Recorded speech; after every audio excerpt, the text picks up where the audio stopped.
నమస్తే విజ్ఞాన్ గారు. Welcome to social post. నమస్తే. విజ్ఞాన్ గారు, యూట్యూబర్ కోమలి చనిపోవడం అనేది చాలా బాధాకరణం. దీని వెనక మనం చూసుకున్నట్లయితే ఎవరో సంథింగ్ ఒక ప్రియుడున్నారని జెప్పేసి, అందుకే ఆత్మహత్య చేసుకున్నారని జెప్పేసి రూమర్స్ వినిపిస్తున్నాయి మనకి. ఇందులో ఎంతవరకు వాస్తవం ఉందంటారు? ఎందుకు ఆత్మహత్య చేసుకోవాల్సొచ్చింది? ఫస్ట్ ఆఫ్ ఆల్ ఈ కేసే కాదు, ఏ కేస్ అయినా సరే, ఎవరైనా సరే అనుమానాస్పదంగా మృతి చెందారు అనే విషయం బయటికొస్తే, ఈ కారణం చేత, ఆ కారణం చేత వాళ్ళేమో, వీళ్ళేమో అని మనం ఎప్పుడు రూమర్స్ స్ప్రెడ్ చేయకూడదు. వై? బికాజ్ కేసంతా స్టడీ చేసిన తర్వాత లాస్ట్‌కి ఒక 3, 4 డేస్ తర్వాతో, లేక 1 వీక్ తర్వాతో డీసీపీ గాని, ఏసీపీ గాని వాళ్ళు కూర్చొని ప్రెస్ మీట్లు పెడతారు కదా! అప్పుడు వాళ్ళు చెప్పిందే మనం నిర్ధారించుకోవాలి. సీరియస్‌లీ అంతే. ఎందుకంటే మధ్యలో మనం ఏమైనా సైడ్ ట్రాక్ తీసుకెళ్ళామనుకో, కేసు ఇబ్బంది పడే అవకాశాలు ఉంటాయి. ఇక అసలు విషయానికొస్తే, ఒక ఆడ మనిషి ఆత్మహత్య చేసుకుంది అంటే ఖచ్చితంగా పెళ్ళైతే భర్తనో, పెళ్లి కాకపోతే ప్రియుడినో ఫస్ట్‌గా టార్గెట్ చేయడం తెలుసు మనకి. ఒక మగ మనిషి ఆత్మహత్య చేసుకున్నాడు అంటే ఫస్ట్ ఆఫ్ ఆల్ ప్రేయసి లాంటి వాళ్ళు ఉన్నా, భార్య లాంటి వాళ్ళు ఉన్నా ఆర్థిక ఇబ్బందులేమో, ఇంకేమన్నేమో, కుటుంబ కలహాలేమో అని చెప్పే అవకాశాలు కూడా ఉన్నాయి. సో, ఇప్పుడు అసలు విషయాల్లోకొస్తే, కోమలి అనే అమ్మాయి మంచి యూట్యూబర్. ఫ్యాషన్ వ్లాగ్సో, లేకపోతే కాస్మెటిక్ గుడ్స్ గురించో, లేకపోతే ఇంకేం గురించో యూట్యూబ్‌లో వ్లాగ్స్ చేస్తూ ఉంటది. ఆమెకు కూడా మంచి అభిమానులున్నారు. పైగా మన మల్లారెడ్డి యూనివర్సిటీకి కాలేజీకి చెంది ఈవిడ నాకు తెలిసి బీఎస్సీ ఏదో చదువుతా ఉంది. ఓకే. అటు చదువుతా ఇక్కడ యూట్యూబ్‌లో వీడియోలు అవి ఇవి చేసుకుంటా ఉంది.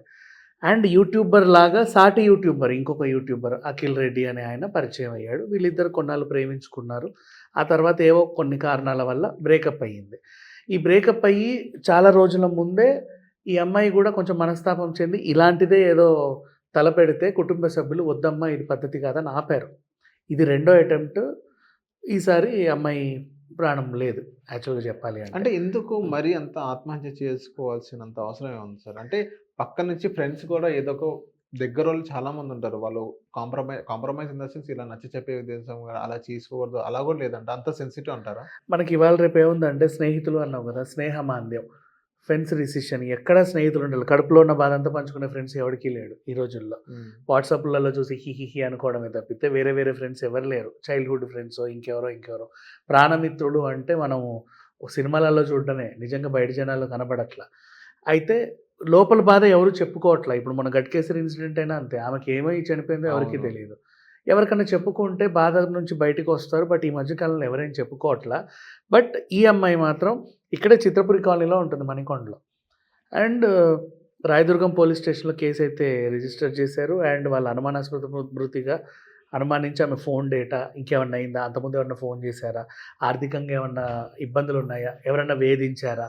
లేకపోతే ఇంకేమైనా అన్ని కోణాల్లో వీళ్ళు దర్యాప్తు జరిపి ఇది కాదు, ఇది అని తేలుస్తారు. అప్పటి వరకు మనం వేరే రూమర్ స్ప్రెడ్ చేయకుండా ఉంటే మంచిది. అంటే లవ్ బ్రేకప్ వల్లే అంటే, ఒకవేళ ఇప్పుడు ఈవిడ చూడు, డిప్రెషన్ నుంచి బయటికి రావడానికి ఈమె దగ్గర అనేక మార్గాలు ఉన్నాయి. రీసెంట్‌గా ఆమె లాస్ట్ వీడియో బాగా ఫేమస్ అయిన వీడియో ఏదంటే, తిరుపతి మెట్లని కాలినడకన వెళ్ళి మెట్టుకి బొట్టు పెట్టుకుంటూ వెళ్ళింది. అది కాస్త ఫేమస్ అయింది. సో, ఇట్లా డిప్రెషన్ నుంచి, స్ట్రెస్ నుంచి బయటపడడానికి వాళ్ళ దగ్గర బోల్డన్ని మార్గాలు ఉన్నాయి. ఈవెన్ దో ఏదో చేసుకుంటున్నారు అంటే అంతకు మించిన ప్రాబ్లమ్స్ ఏమున్నాయో వాళ్ళతో ఇప్పుడు ఆల్రెడీ ఒకసారి అటెంప్ట్ చేసింది అంటే వీళ్ళ పేరెంట్స్ కానీ, ఫ్రెండ్స్ కానీ, మిగతా వాళ్ళు ఎప్పుడూ సూపర్వైజ్ చేస్తూ ఉండాలా. బట్ ఏదో అనుకోకుండా ఇలా జరిగిపోయింది. Okay. So, thank you Vignan గారు మా సోషల్ పోస్ట్ వచ్చినందుకు.